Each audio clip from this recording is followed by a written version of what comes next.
What's up? This is Quincy Casey from University of West Georgia. This is the Talk Your Talk on the Aboriginal Sports Network.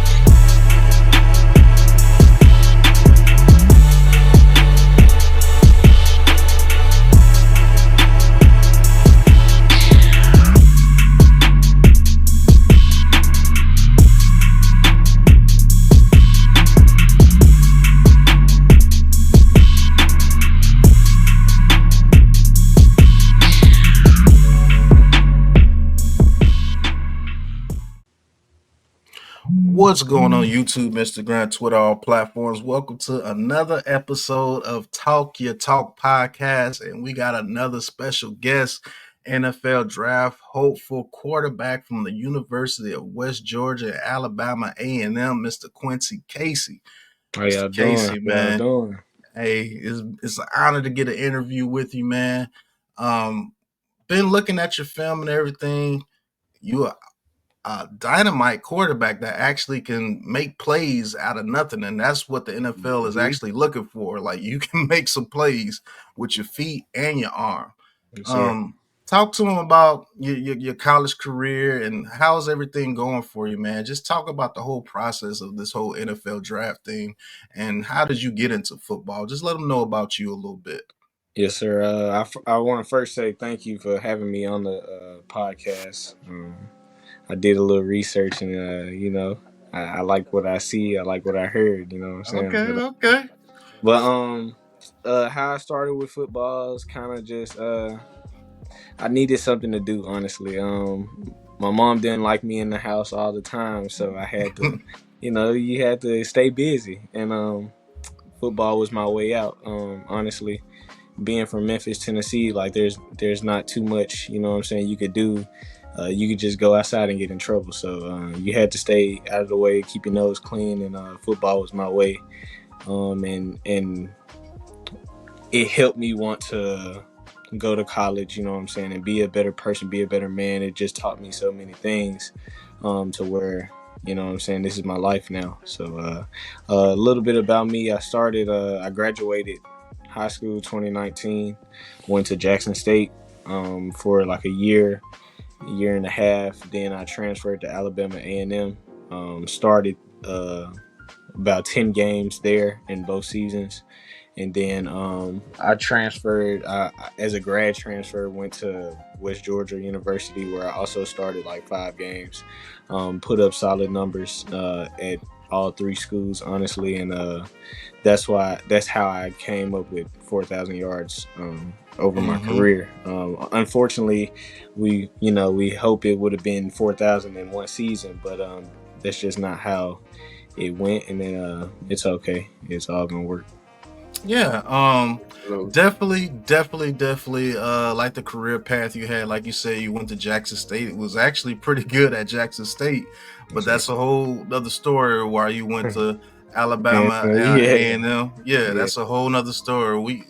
If you do your research, you'll know exactly what happened there. Absolutely. But Alabama A&M, you made some plays there. I just think you have a instinct, like my co-host says, you always got to have instincts when you have a quarterback, and I think you have that in abundance. So what do you like about the quarterback position? Why did you pick the quarterback position to play in football? What made you play quarterback? I'm gonna be honest. So like middle school, there was really no other position I could play. You know what I'm saying? I was slow, you know what I'm saying, but I could throw the ball maybe 10, 20 yards, you know what I'm saying? But I always knew the offense. I was smart, you know what I'm saying? I knew what route everybody was supposed to be on. I knew what defenses the other defense was in. And so my coach just said, like, you're going to play quarterback for me. And so it kind of just went from there. I fell in love with it. After touching the ball every play, like, who doesn't, you know what I'm saying? Who don't right. touch the ball every play? So you can always control the game. And it's also times where, you know what I'm saying, the game can get out of your control.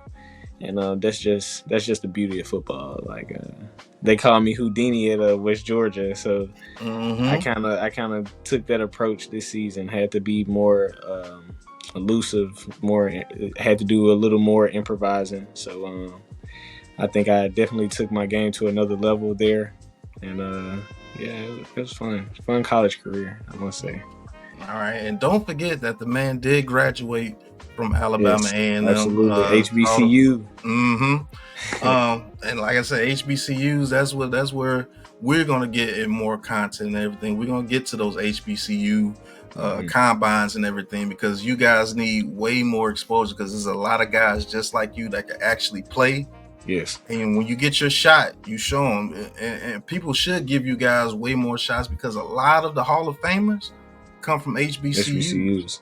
Yeah, and it's A whole crazy that lot you of say them. that because a reason that I left Alabama A&M was because I wanted to play against, you know what I'm saying, what they call better talent. And you know what I'm saying, going to the school that I went to and the conference that I played in, I got to see that, you know what I'm saying, HBCUs are really on the same playing field, honestly. They probably just have like bigger stadiums, bigger locker rooms or something like that, a little more money. Other than that, like the plays, it's all the same.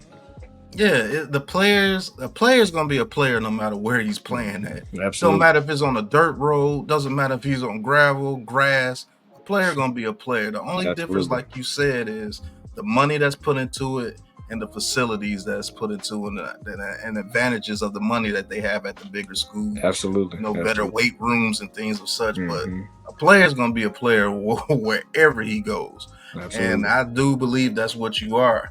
And you definitely not slow anymore. I'll tell you that now. By looking at your film, Yeah, no, not no I'll more. see Not you no more. breaking some ankles out there and making people Yeah. look very, very silly.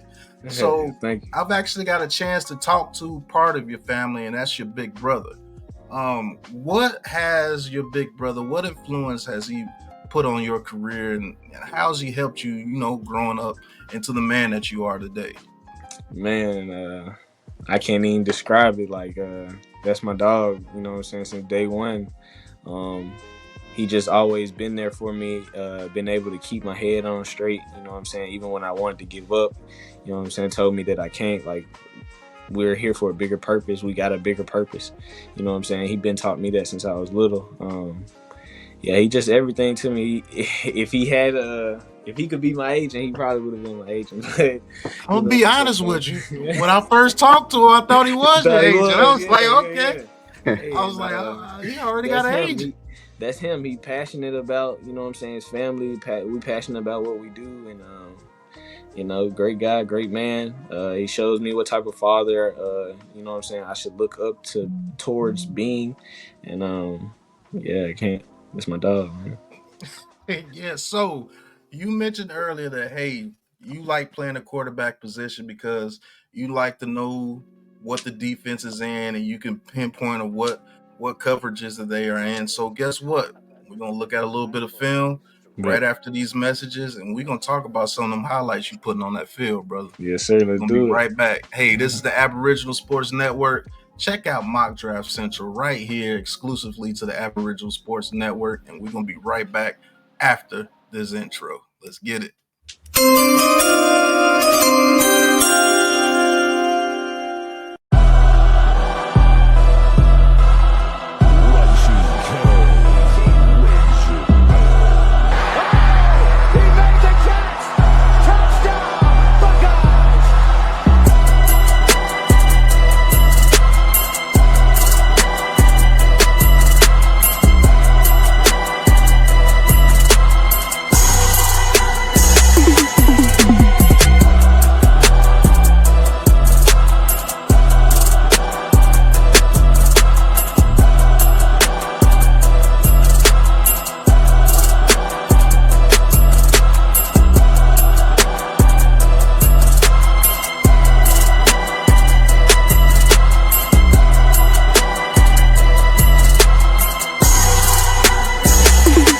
Welcome to NFL Mock Draft Central. All right, we are back and we are going to start looking at some film, man. Hey, this is film of you at West Georgia. So we're going to start out right here. You're in the shotgun. We're going to see the result of the play, and then you're going to tell us what did you see. And I will say this. under pressure. That was one heck of a throw right there. That was pinpoint accuracy. I'm not gonna lie to you. That was pinpoint. That was one of my favorite plays, and it was the first play. I was like, okay, cool. Yeah, right here on this play, Abilene Christian had kind of been playing as cloud. They had switched it up. They went cloud to the boundary, cloud to the field. But this one right here, the corner was kind of low, so I knew that he was gonna be, you know what I'm saying, in the flat zone. So I knew if I get the ball up in time where the blitzer wouldn't come get me, that safety he had no chance of getting all the way over there to the sideline. So just give my dog Dylan a chance and let him go make a play. Unless this man's name right here was Ed Reed, he's not getting over there. Yeah. That's a fact. And then you even made sure he couldn't get over there. You put that ball to the outside, and let him catch the ball. And guess what? 6 points, man. Yes, sir. Or did he go out? No, I think that's 6 points. That was a touchdown. They ended up reviewing it. He hit that pylon, so yeah, he was in there. So right here in a shotgun again, trips up to your right side, 1-on-1 down at the bottom. Let's see what you did right here. All right, you get the ball. Nice pocket, by the way. Throws that ball. You love throwing a deep ball, man. Now, what people don't understand here, if you're not a football guy, he didn't throw, he didn't lead him. Not supposed to lead him right here. Supposed to throw it to that back shoulder, which you absolutely did. Pinpoint accuracy again. Yes, sir. So tell them what you saw on this play right here. That's cover one to me all day. I knew I had 101. Their man couldn't guard him again. Like I said, that's number 13, Dylan Gary. I knew that their corner wasn't going to stand a chance, especially with the double move. Give him a chance. Our coach told us I would rather you underthrow a ball than, you know what I'm saying, overthrow a ball and now we got nothing. At least if you underthrow the ball, we can get either a back shoulder or a PI. And you know what I'm saying, it fell in the right spot. And guess what? He was absolutely correct. This was a cover one. Whenever you see a safety lined up like that, look how close he is to the line of scrimmage and look how he's in the middle of the field. So this safety has to help over there with the trips. Usually it's a man-to-man, but they may have him go over here in the flat. It just depends on what you do. They call that like a cover six. Match. It looks like it was actually a buzz 3, but like I said, it's still 1-on-1 down here at the bottom. No one was that safety definitely wasn't gonna be able to get over there. So nope. And those two linebackers, they unlocked. Yeah, they don't even matter right there. Yeah. So, man, hey, it's good to call film with some guys. He knows what he's talking about, people. He knows Absolutely. Very intelligent player. Thank you. So, here we got another one. Y'all stayed in that shotgun, boy. Oh, yeah, need that. Got another one. All right. Got the fake pitch there. Steps up in the pocket. Pocket awareness. There you go. Steps up in the pocket. Get a quick pass right there. And guess what? He broke a tackle for you. And man, he broke 2 tackles for you. Yeah, he made a big play for me right here. Carmelo English. He's a dog. And man, he took off. He went all the way to the house, basically. Oh, yeah, he wasn't playing. Right there. Explain what it means for a quarterback to have pocket awareness. Man, honestly, that's the biggest part. Growing up, like I said, I wasn't the fastest, so I had to be crafty, you know what I'm saying, and find a way out of these type of situations. Yes, you probably could have said I could have ran, but that's not my game, you know what I'm saying. I wanted to check it down right there. He right there. The running back's also open, who I probably should have threw it to, but exactly. You know what I'm saying? I guess I made the play look a little better by not just throwing the check down. But yeah, that like I said, that's a huge part of playing quarterback. Like you got to be able to evade, because these guys now that are who has their hand down are almost faster than some of the skill guys. Right. So you got to be able. You got to be able to get away from some pressure. And see what happened on this play is people don't notice that, hey, your peripheral vision saw that your lineman was getting ready to get beat here by this blitzer. So guess what? Did he get beat? Yes, he did. But guess what? He didn't get you because you stepped up in a pocket. With pocket awareness, another thing that people won't notice is you kept your eyes up. You didn't just take off and want to run. You wanted to make a play. Right. And with your eyes being up, you had this dude here in limbo. He didn't know what to do. He didn't know what to do, absolutely. Yep. And he allowed him to get it to your running back. And what do they always tell quarterbacks? Get the ball to your playmakers. And guess what? You got it to a playmaker. Guess what? A play happened. He made a play, yeah. So you got to the quarterback position, man. I always say it's a facilitating position. You're like the point guard of the team. Mm-hmm. You got to get the ball to people who are open. Yes, absolutely. And you got to make plays in the pocket. Some of those pocket play that you just made are what made that touchdown, believe it or not. Because if you didn't step up in the pocket, guess what? It would have been a sack. They would have never had. Yeah, he would have been a sack, maybe a strip sack, because you might not have seen him. Seen him, yep, absolutely. So here we go in the pocket again. Pump fake. There you go. Step up in the pocket again. Is that a little speed right there? Yeah, I had to do a little something.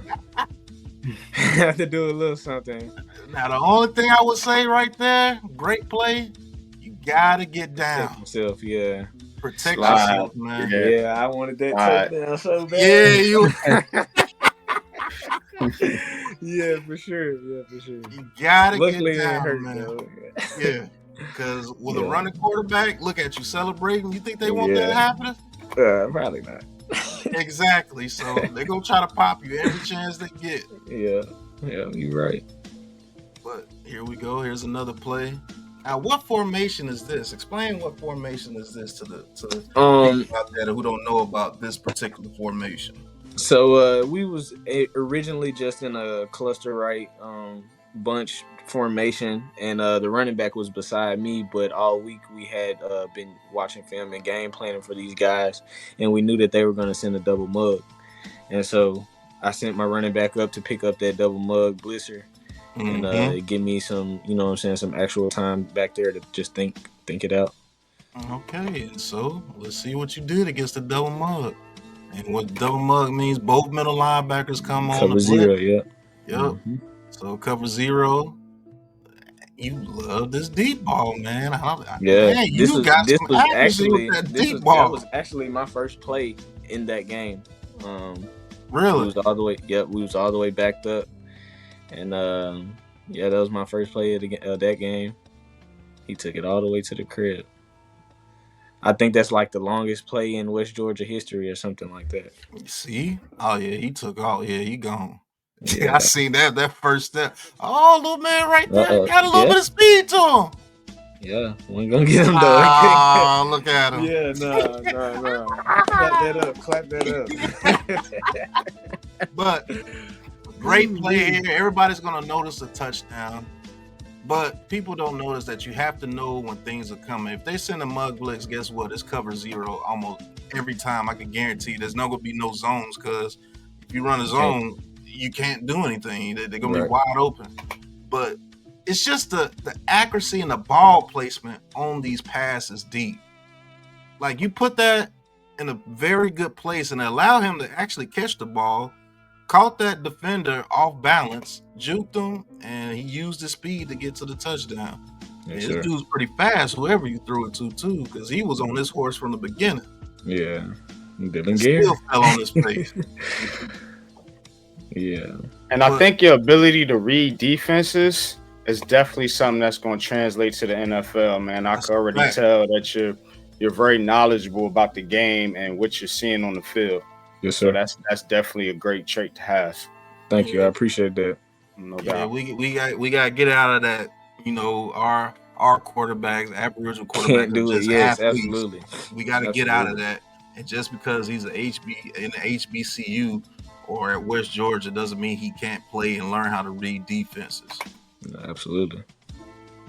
Here's a play here. Got a guy in motion. They seem like they want to try to blitz you all the time, and there goes another shot. That was just easy. Yeah, That, that's that was easy. just easy. Yeah, That was that was just key. easy. That was a great call by OC. He Mm-hmm. had seen it all game, and yeah. Now, now y'all field is kind of crazy. Y'all got like a Boise State That's thing going yeah, on. that's wild. I ain't never That's seen Central that before. Arkansas. Central Arkansas. This was an away game. Okay, this is Central Yeah, Arkansas field. Man, that field is yeah, crazy. yeah. I know, right? It was hard too. That turf was different. It look hard. Yeah. I mean, just man, that is pretty, man. I ain't gonna lie to you. When I was watching a film like this dude, can really throw a deep pass with the best of them. Yes, sir. Sets his feet, flick of the wrist, and it's always perfectly placed. There's nothing he could have done about that. Yes, sir. Like, I could keep going through his film and keep going through film, but you see it, man. You ain't gotta show him no more, man. It's over. Just let him play. Let him play. Yeah, I and wish. You gonna see what happens, man. Come Every get me. Come get me. on point, man. Where did you get that deep ball accuracy from, or it's just like I said, did you work on that, or how that's what I was about to say. Like I said, man, growing up, I wasn't able to throw the deep ball. So when I did get the strength to throw the deep ball, I had to work extra harder. You know what I'm saying? Man, days I remember my arm would be hurting because I would sit back and just throw deep balls because you know what I'm saying. I wanted to change that narrative that I couldn't throw the deep ball. You know what I'm saying? Yeah, you definitely changing the narrative with me. Every pass that I seen, it was like right in the right spot. The DB couldn't do anything. The only thing he could have done was make the tackle, and if he misses the tackle, it's a touchdown. And you saw it happen every time. Yeah. I played with some dogs. Yeah, gotta give credit to my guys. Couldn't do it without them. And that's another thing.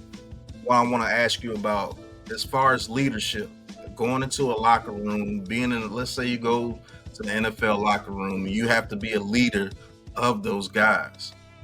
Do you have that ability to go into a locker room and lead these guys, lead these men, get these plays, put them in the right position? What if they gave you the ability to change the play at the line of scrimmage? As far as you knowing how to read defenses, you know how to put people in the right place. Would they be able to trust you to do that at the next level? Yes, sir. I believe so. Of course, with a little practice with the team and, you know what I'm saying, learning from them, getting commodity with everybody, sitting down, talking to my coaches, you know what I'm saying, day in and day out. Absolutely. Like, I really wish that we would have gotten that freedom in my past schools just so we could show that, you know what I'm saying, we are pro-style quarterbacks and because that's what they do in the pros. So, you know what I'm saying? I wish that could have been added to my game, but I still think I could do it. I did it in high school, so yeah, I think absolutely. And when it comes to a locker room guy, I communicate with everybody. I can talk to anybody. I'm funny, like man, my dogs love me. I love them, and they know it's all love. Yeah, that's some of the questions that's going to be asked to you when you actually get into those locker rooms. How are you a leader? Can you come in here and can you handle the pressure of being an NFL quarterback? Let's say you go to somebody like the Lions, Jared Goff for some reason gets hurt. Would you be able to, get the ball to Amon-Ra St. Brown the exact same way? Make those calls, make those adjustments. And I tell you what, if you did go to the Lions and that happened, they make Jared Goff's job so easy. Man, bro. There's a man named Jameson Williams over there that will absolutely love to play with you. Man, just run. That's what he do. Just run. Right. I'm already knowing. If there's any questions about Mr. Casey's game as far as being a pro-style offensive man, literally shows you that he knows how to read coverages. He knows where people are supposed to be. He can read a cover one. He can read box. He can read it all. And he can step up in the pocket and you got that sneaky, elusive speed. It's like, okay, we got everything shut down. Oh, snap. Now you're out the pocket. Now we got to run and chase him. Those type of quarterbacks are very, very annoying and they can really hurt you. Like a Patrick Mahomes. Is he super fast? No. But when everything breaks down, he got just enough speed to get 20 yards. It's like, damn. Yeah. Tired of this Now the dude. game over. Now the Right. game over. So right here on the Talk Your Talk podcast, man, it's always great to talk with future NFL draftees, man. You saw him go through his film. You saw the passes that he threw. So we're going to come back and we're going to end the show and we're going to get to know a little bit more about Mr. Quincy and his NFL draft. And there's some teams that's actually looking for him right now. I've been contacted right here on this phone, believe it or not. But we're going to go to commercial and we'll be right back.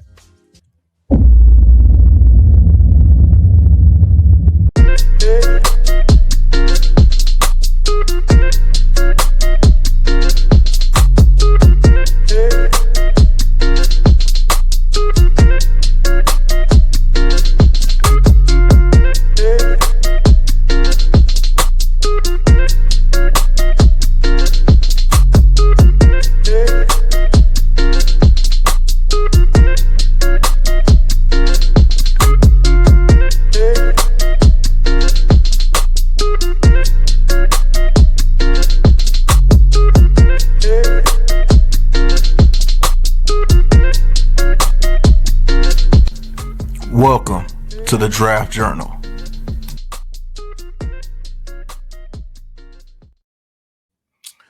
All right. Hey, man, we got to watch some film. We got to know a little bit more about Quincy Casey. Now, Mr. Casey, it's time to brag about yourself a little bit, man. There are some teams that are actually looking for your services as of right now. So let us know about some of the conversations you had about some of the teams that are actually looking to bring you in to come in and compete. Oh yeah, I can't list. I'm not gonna list all of them, but top two for, I'm gonna just say top two for me is the Ravens and the Patriots. Also, I'm gonna sprinkle in the Seahawks in there too. All great teams, and I would just love to be a part of the programs. Of course, learning behind Lamar Jackson would be amazing. Who wouldn't want to learn behind one of the best? And yeah, that's all I can say for real. I'm gonna knock on wood because I don't need no bad juju. Right, that's a fact. But I will say this, man. I definitely would love to see you on the Ravens, man. You get to go on there and learn behind Lamar Jackson, man. I do believe you guys have similar throwing ability. I've seen Lamar Jackson hit those deep passes pretty well too. Now, do you have Lamar Jackson speed and playmaking? No, I don't think anybody on the planet has that. No, but he one of one for sure. Right. So, but you can get in there, you can sit in there and learn. I think the Ravens literally have a system that you would literally thrive in if you actually went there. Absolutely. And it will give you a chance to get your feet wet in the NFL and get your experience. And heck, if something drastic happens, hopefully it doesn't, but if Lamar Jackson goes down, I don't think they will be in too much trouble, to be honest with you. I think you can come in there and I think you can actually be very, very productive with a Zay Flowers and those guys. Rashad Bateman actually balled last year. I thought he was going to wind up being a castaway, but he actually balled last year. Another one of those guys that can catch that deep pass. Oh yeah, they can run. I think they all can run. You know what I'm saying? And I feel like they cut the drops out last year. They were probably so tired of hearing it on social media that they was dropping too many of Lamar's passes and got on them jugs or something. Right. But yeah, they did their thing last year. And push come to shove, you get in a little trouble. There's a man called King Henry that's behind you. Ooh, I was about to say, and that ball to King Henry, man. Oh, don't let me see a light box. Right. Right. Had it straight off there. Go get him. Yes, but sir. Co-host NYG, do you have any questions that you have for Mr. Casey or any information that you want to, get from Mr. Casey before we end this? I think this is episode 10. Man. The 10th episode, man. On up there. Yep. Right. Slowly but surely. Man. Just good luck, man. Good luck. Like I said, I think you're going to transition very well to the NFL with your knowledge, with your skills, with your passing, your deep passing ability, and just keep working at your craft, man. Just keep getting better every day. You have the drive and determination. I could tell. I could see it on your face. you're gonna be there, man. You know, just keep at it, man. Just keep working hard and don't let nobody deter you, you know, off your path, off your goal. That's all I got, man.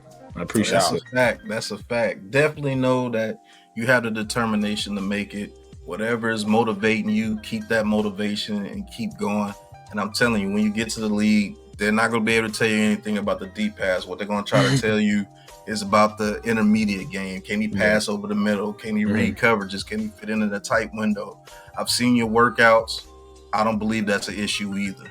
But you're going to have to go in there and you're going to have to show them. Absolutely. Because you come from an HBCU. So, you know, you're behind the 8 ball a little bit, which is absolutely ignorant. But you know what time it is, man. I don't have to tell you when you go into those programs. But, man, anything that you want to tell the people before we get up out of here, man? This was a dope interview, man. Love this interview. Man, no, I don't got anything. Follow me on IG, IG, Twitter, whatever. Bows up8. Like I said, thank y'all for having me on the show. It's an honor, you know what I'm saying? And hope to do it again. Hope to come back and do it again once I do make it, you know? Man, you best believe you coming back. You get drafted. What? I think that'll be lit. What? I think that'll be lit. Once you get drafted by the Ravens, I'm gonna be more hyped than you. I'm calling you. I told you he was gonna make it, but you definitely are more than welcome, man. Hey, once we get everything going, man, we can create a documentary and everything for you. We're gonna get to that point, man. Story of perseverance. I got it. So I'm ready to share the full story whenever that time may come. You know what I'm saying? But I'm ready to get there. Ready to get to that league, baby. That's what's up, man. Hey, this has been Talk Your Talk, episode 10. Thank you guys for watching, man. Mr. Quincy Casey, quarterback from West Georgia and Alabama A&M. And we out, man. Thank y'all.